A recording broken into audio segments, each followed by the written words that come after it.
జరిగిన అసెంబ్లీ ఎన్నికల్లో YCP party MLA మీద కేసు పెట్టి జైల్లో పెట్టారు. టీడీపీ పార్టీ రిగ్గింగ్ చేస్తుందని అక్కడ ఉన్న ఎమ్మెల్యే ఈవీఎంలు బద్దలగొట్టి ఆ ఎమ్మెల్యేని తీసుకెళ్ళి కేసు పెట్టారు. ఆ ఎమ్మెల్యే మీద కేసు పెట్టి జైల్లో వేశారు. నిన్న జగన్మోహన్ రెడ్డి గారు మాత్రం మీడియా ముందుకు వచ్చి అన్యాయంగా అక్రమంగా మా వాళ్ళను అరెస్ట్ చేస్తున్నారు, అక్కడ రిగ్గింగ్ జరుగుతూ ఉంటే చూడలేని మా ఎమ్మెల్యే పోలీసు వాళ్ళకి ఇన్ఫార్మ్ చేసినా కానీ వాళ్ళు రాలేదు, కాబట్టి అక్కడ జరుగుతున్న ఆ అన్యాయాన్ని ఏమి చేయాలో అర్థం కాక ఈ ఈవీఎంను పగలగొట్టాడు. దానివల్ల తప్పేముంది, అందువల్ల కేసు పెట్టి జైలు వేశారు. కేసు పెట్టారు అని 17వ తారీఖున జరిగితే 20వ తారీఖు అంటే ఒక 3 రోజుల వ్యవధిలో ఆ కేసులో మాత్రం ఈవీఎంలు మాత్రమే పగలగొట్టిండు అని చెప్పి కేసు పెట్టారు.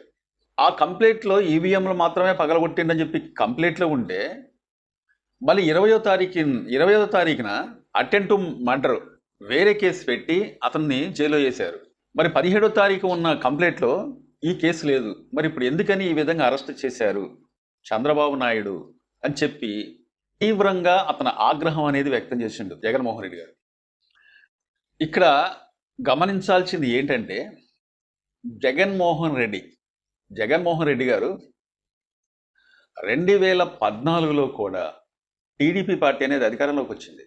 టీడీపీ పార్టీ అనేది అధికారంలోకి వచ్చిన తర్వాత 2014లో కూడా జగన్మోహన్ రెడ్డి గారు జనాల్లోకి వెళ్ళి టీడీపీ పార్టీని గట్టిగా వేడిగా వాడిగా విమర్శలు చేయటం, జనంలోకి వెళ్ళటం, పాదయాత్ర చేయటం, ఈ విధంగా మాజీ ముఖ్యమంత్రి అప్పుడు చేయటం వల్ల టీడీపీ పార్టీ 2019లో ఘోరంగా పరాజయం పాలైంది. ఇప్పుడు కూడా జగన్మోహన్ రెడ్డి గారు అదే స్ట్రాటజీ, ఇప్పుడు ఫస్ట్ టైం ఆ రోజున ఓడిపోయిన తర్వాత వైసీపీ పార్టీ అసెంబ్లీ ఎన్నికల్లో ఘోరంగా పరాజయం అయిన తర్వాత నెక్స్ట్ ఇప్పుడే మీడియా సమావేశం పెట్టి మీడియా ముందుకు వచ్చి ఘాటు విమర్శలు చేశారు.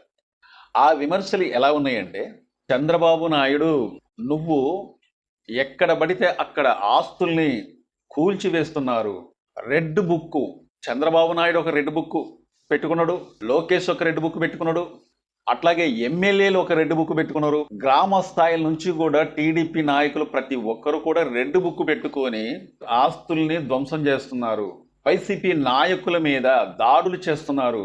చంద్రబాబు నాయుడు తీవ్రంగా ఆగ్రహం వ్యక్తం చేసిండు జగన్మోహన్ రెడ్డి గారు.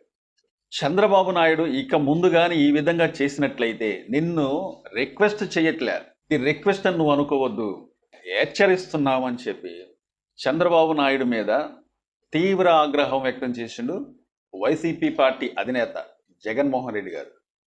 అయితే మనం ఇక్కడ గమనించాల్సింది ఏంటంటే 2014 ఇందాక చెప్పాను కదా, 2014లో కూడా తెలుగుదేశం పార్టీ అధికారంలోకి వచ్చినప్పుడు ఎక్కడ అవకాశం ఉంటే అక్కడ జగన్మోహన్ రెడ్డి గారు తీవ్రంగా విమర్శలు చేసి జనాలకు వెళ్ళి, అతను అప్పుడు ఎప్పుడు కూడా జనాలు బాగా తిరిగేవాడు, పాదయాత్ర టైంలోనూ పబ్లిక్ మీటింగ్లోనూ జనాల్లోకి వెళ్ళి టీడీపీ పార్టీని తీవ్రంగా విమర్శిస్తూ తెలుగుదేశం పార్టీ ఏదైతే మేనిఫెస్టో పెట్టి ఏమైతే చేయలేదో అవిని తీవ్రంగా విమర్శించి వైసీపీ పార్టీ ఎలక్షన్ల మేనిఫెస్టో మాత్రం నవరత్నాల పథకాలనేవి తీసుకొచ్చింది. ప్రజలకు ఆకర్షణీయమైన పథకాలుని చెప్పి జనాల్లోకి వెళ్ళిపోయింది, బాగా ప్రజాదరణ పొందిందనమాట జగన్మోహన్ రెడ్డి. ఇప్పుడు కూడా అదే స్ట్రాటజీ, అదే విధంగా ఎక్కడ అవకాశం ఉంటే అక్కడ, ఎక్కడ ఏ పాయింట్ పట్టుకుంటే జనాల్లోకి మళ్ళీ వెళ్ళొచ్చు, జనాల్లోకి అంటే ఇప్పుడు ఎక్కువలో నాకు తెలిసినంత వరకు టైం తీసుకునేటట్లేడు. ఒక 5 నెలలు ఆగుదాం, 6 నెలలు ఆగుదాం అని చెప్పి అనుకున్నా ఇప్పుడు అంత టైం కూడా ఒకళ్ళు తీసుకోవడమో జనాల్లోకి వెళ్ళటానికి. ఎందుకంటే 11 ఎమ్మెల్యే సీట్లకే పరిమితం అయిపోయిన వైసీపీ పార్టీ జనాల్లోకి వెళ్ళకపోతే, శ్రద్ధగా ఉంటే మాత్రం మళ్ళీ మనం నెగ్గటం కష్టం. చిన్న చిన్న ఎలక్షన్లు వస్తాయి.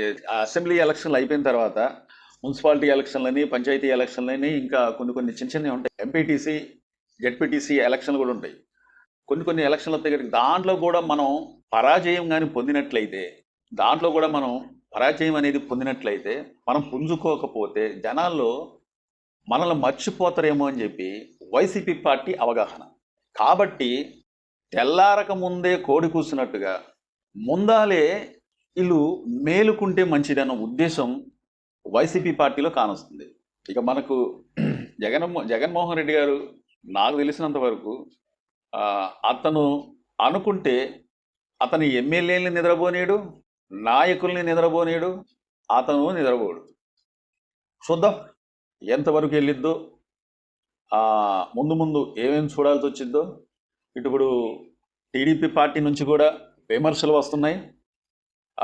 విమర్శలకు ప్రతి విమర్శలు కూడా చేస్తున్నారు. అట్లాగే నాగేంద్రబాబు గారు కూడా స్పందించారు, ట్వీట్ పెట్టారు. జగన్మోహన్ రెడ్డి గారి మీద విమర్శలు చేస్తూ, విమర్శకు ప్రతి విమర్శ అనేది పక్కాగా ఉంటుంది. ఇటు టీడీపీ పార్టీ నుంచి ఎవరెవరు ఏ విధంగా స్పందిస్తారో, టీడీపీ పార్టీ నుంచి స్పందించిన తర్వాత మళ్ళీ వైసీపీ పార్టీ నుంచి కూడా ఏ విధమైన ఘాటు విమర్శలు చేస్తారో, ఇట్లాగా విమర్శకు ప్రతి విమర్శ చేస్తూనే పక్కా ప్లాన్తో వైసీపీ పార్టీ ముందాలకెళ్దామని చెప్పి చూస్తుంది. కాబట్టి ఇది ఎంతవరకు వెళ్తుందో ఎదురు చూడాలి.